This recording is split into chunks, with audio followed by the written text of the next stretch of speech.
voy a hablar un poco de una introducción a esta técnica que se llama Gradient Boosting Trees. Y bueno, la idea un poco también es mencionar cómo puede ser acelerada, por así decirlo, con el uso de GPU. Un poco sobre mí, bueno, soy computólogo, licenciado en Ciencias de la Computación de acá, recibido de acá. Actualmente estoy trabajando como Machine Learning Developer en Maquinaris. Y bueno, un poco en cuanto a mis gustos profesionales, me gusta posicionarme en el medio entre lo que es ciencia y negocios. Bueno, un poco la agenda de lo que tenía ganas de charlar y compartirles. Vamos a arrancar con una breve introducción a aprendizaje supervisado. Después ver uno de los modelos más simples de lo que es Machine Learning, que sería los árboles de decisión. Voy a mencionar algunas de las técnicas de ensamblado, que son las que permiten después armar los gradient boosting. Y finalmente, hablar un poco de cómo puede ser acelerado en la GPU. ¿Por qué elegí este tema o de qué se trata la charla? En cierto punto es algo que me pareció bastante copado, que lo aprendí después de terminar el facu y que hoy en día se utiliza mucho en las competencias internacionales como CAGL de Machine Learning, y para datos estructurados es como la técnica por default, más o menos, así como para imágenes es redes neuronales, para datos estructurados un poco se usa esto. Bueno, un poco de qué se trata el aprendizaje supervisado. La idea básica es entrenar un modelo con datos etiquetados. Entonces, ¿en qué consiste cada uno de los puntos de esto en el espacio? De una tupla XY sería, donde el X puede ser un vector que represente al objeto y el Y es la etiqueta. Este X este vector de features sería como una especie de atributos que representan este objeto. Y la idea es que durante el entrenamiento de estos modelos de aprendizaje supervisado se pueda aprender a predecir la etiqueta de un nuevo punto que no había visto antes en el entrenamiento en base a lo que aprendí. Dentro del aprendizaje supervisado existen dos ramas, por así decirlo, que son las que más se utilizan. Una se llama clasificación y la otra regresión. Clasificación, la idea es predecir una variable concreta o una discreta, perdón, o una categoría, y la regresión es básicamente predecir un número, una variable continua. Bien, un poco esto de los árboles de decisión, que es uno de los modelos más simples o básicos dentro de Machine Learning.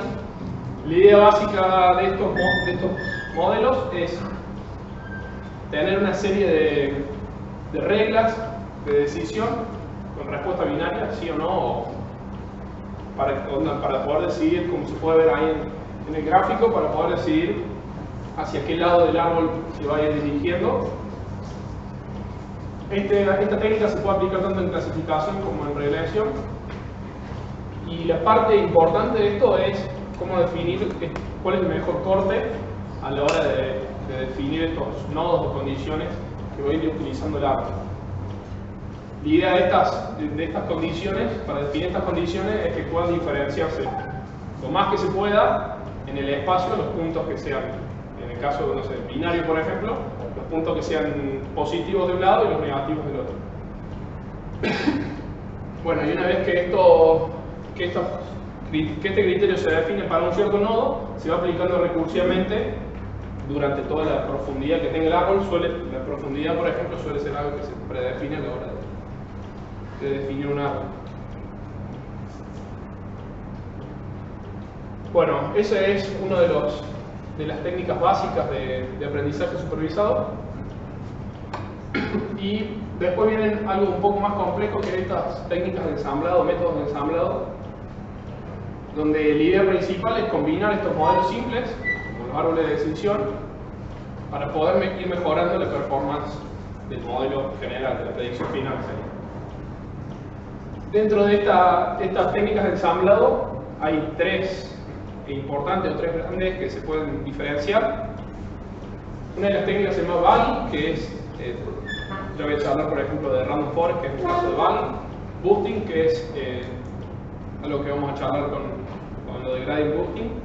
Y finalmente Stacking, que no le voy a tocar en la presentación del día de hoy, que está más por una cuestión de enumeración.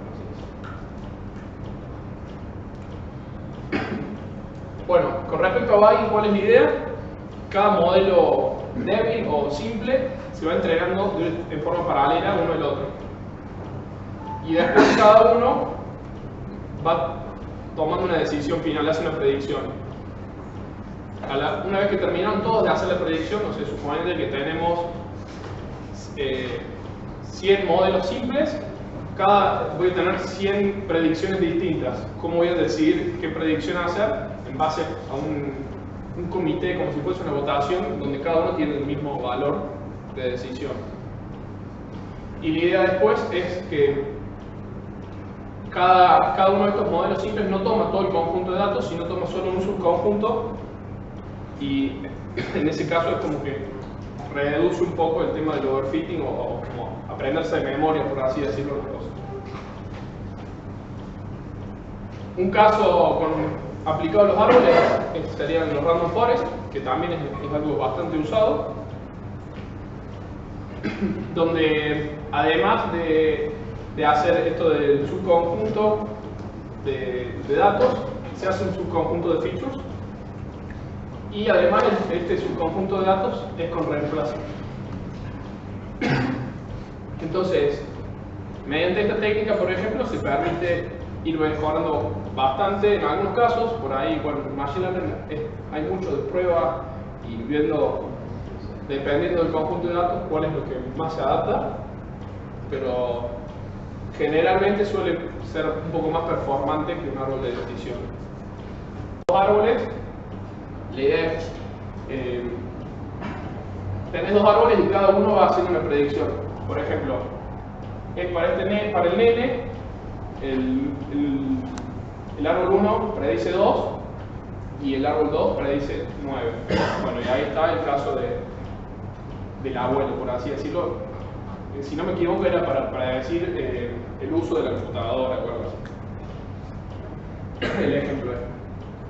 Pero bueno, eso sería más o menos algo un poco más gráfico de qué consiste el Random Forest. ¿Va bien hasta ahí? ¿Preguntas? Bien. Ahora sí, entrando a la técnica esta de ensamblado que se llama Boosting, la idea básica es entrenar un clasificador de forma secuencial. Sí. ¿El Random Forest lo usas para discreta o para continuo? Para cualquiera de las dos cosas sí puede hacer. Bien, como decía, esto de boosting, la idea, a diferencia del Random Forest, es que en vez de entrenarse de forma paralela, se entrenan de forma secuencial. Sequentialis, porque después vamos a charlar de cómo se puede paralelizar eso. Bueno, y la idea de esto es que cada clasificador o cada modelo que se va entrenando, no sé, de estos 100, el primero hace una predicción, pero el segundo toma como input cierta información de lo que entrenó el primero. Entonces, por ejemplo, cosas como, bueno, el primer modelo se equivocó en estos puntos, esos puntos sí o sí van a ir al subconjunto de entrenamiento del siguiente árbol. Y además van a tener un peso. En el caso este de boosting, es como que cada uno de estos modelos, en vez de ser que todos tengan el mismo poder de decisión, por así decirlo, es como que algunos van teniendo más peso que otros a medida que se va incrementando la cantidad de modelos que se ponen entre modelos simples, por así decirlo. Bueno, entonces, una vez que todos se terminan de entrenar, se hace una especie de votación por mayoría, pero con estos pesos que les comentaba. Y ahí, como pueden ver en el gráfico, es como que el primero se va entregando, le da feedback al segundo y así sucesivamente hasta llegar al último, donde se termina haciendo, bueno, hay un poco de fórmulas. No me quiero meter mucho en la matemática que hay detrás de eso porque es un poco compleja o escapa de mi zona de confort, por así decirlo, para ponerme a explicar este tipo de cosas. En cuanto a lo que es gradient boosting, la idea es lo mismo que les comentaba recién sobre boosting aplicado a los árboles, gradient boosting trees, perdón, aplicado a los árboles, se puede aplicar a cualquier otro modelo o clasificador sencillo. El que más está teniendo resultados hoy en día es con los árboles de decisión. Bueno, y en este caso en cada iteración se va agregando un árbol y posteriormente a eso, una vez que se termina de entrenar, le va dando información al que sigue. La idea esta es también esto de representar el problema como un problema de optimización del descenso por el gradiente con una función de bastante parecida a lo que es en las redes neuronales.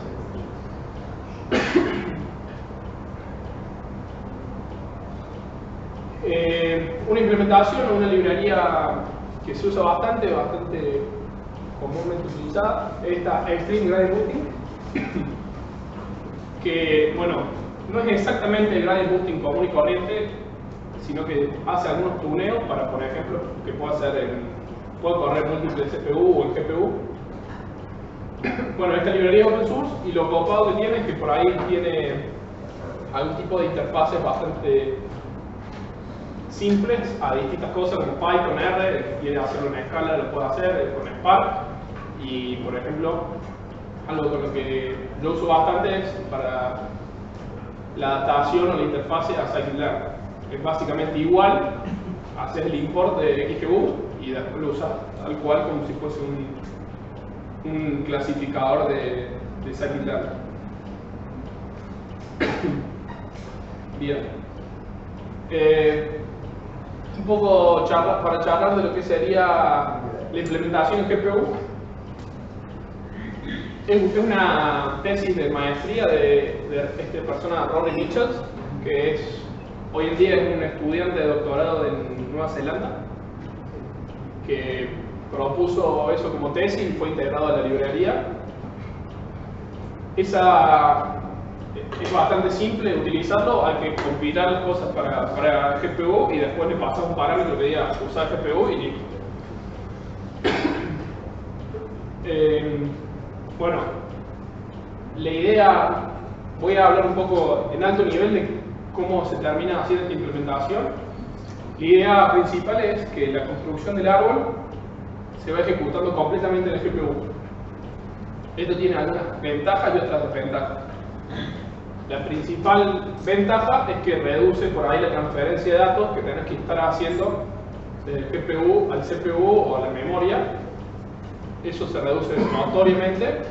Y la principal desventaja es que las GPU normalmente suelen tener muchísimo menos memoria que una CPU.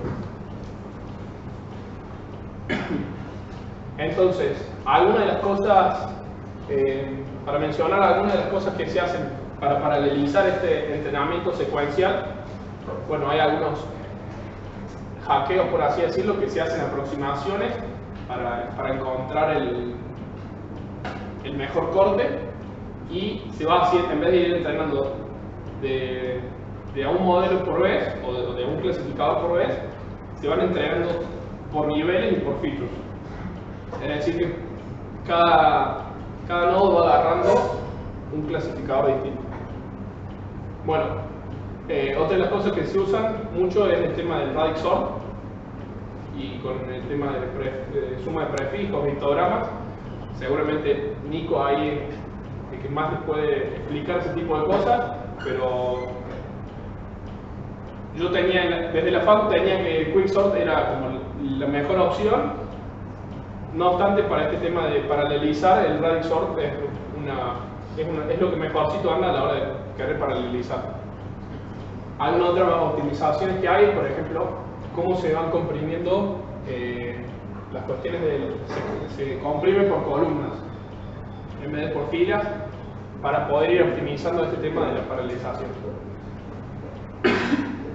algunas cuestiones de cómo hacen para eficientizar la memoria y poder aprovechar al máximo lo que hay, que suele ser bastante menos, como dije, que en el CPU. Se hace compresión de bits. Normalmente solemos usar float 64, bueno, en este caso se pasa a float 22, que es con lo que suele usar una GPU.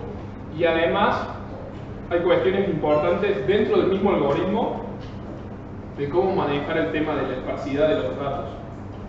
Por ejemplo, para atributos o features que suelen ser categóricas, es decir, blanco, negro, que no hay como una prioridad o un orden entre los distintos posibles valores, se suelen codificar como un vector donde tengo un 1 y todos los otros ceros en cuál era la opción correcta. Entonces, ese tipo de cosas termina generando vectores con muchísimos ceros, que en este caso, por ejemplo, esos ceros ni siquiera se guardan en memoria. Y después el algoritmo va recorriendo solo las cosas que sean distintas del cero.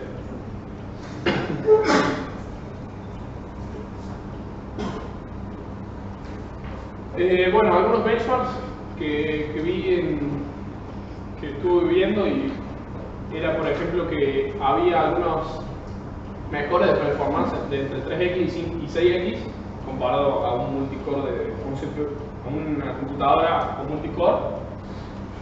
Probablemente esto con algún server Xeon o algo así baje un poco la diferencia, pero no obstante hay cierta diferencia. Algunos mejoras que están todavía en modo experimental es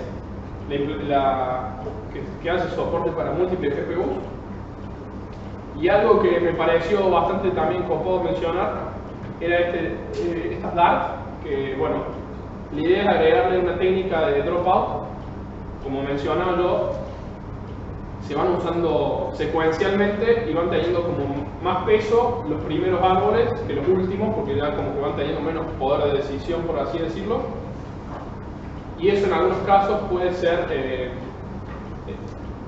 dependiendo de la distribución de los datos, puede ser algo no tan bueno.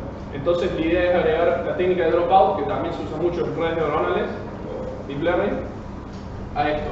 Y hay algunos papers y algunas cosas que ya están implementadas dentro de este algoritmo. Y bueno, eso va siendo todo, un poco las referencias. Hay un blog post bastante copado y bastante detallado, donde yo utilicé bastante a la hora de armar la presentación. Está la tesis de la persona esta que hizo la implementación, por así decirlo, que después tomó la librería y incorporó la librería. El paper donde se define XGBoost como algo bastante más rápido, que por ejemplo la solución que tienen en Scikit-Learn, que es una versión de Gradient Boosting que corre en un solo CPU porque se va corriendo secuencialmente. Bueno, acá se hacen algunos tuneos para que pueda correr, por ejemplo, en múltiples CPUs. Y eso sería todo. No sé si tienen alguna pregunta. Sí, respecto a las matrices de XGBoost, ¿cómo sabe que encuentra un cero cuando busca en la memoria y si está dentro del rango de matriz? La forma de alocarlo, de guardarlo en memoria es directamente, si va a esa posición no hay nada. O sea, claro, es como que tiene un índice, un arreglo de índices, necesitan todos estos cero. Entonces ahí se va viendo.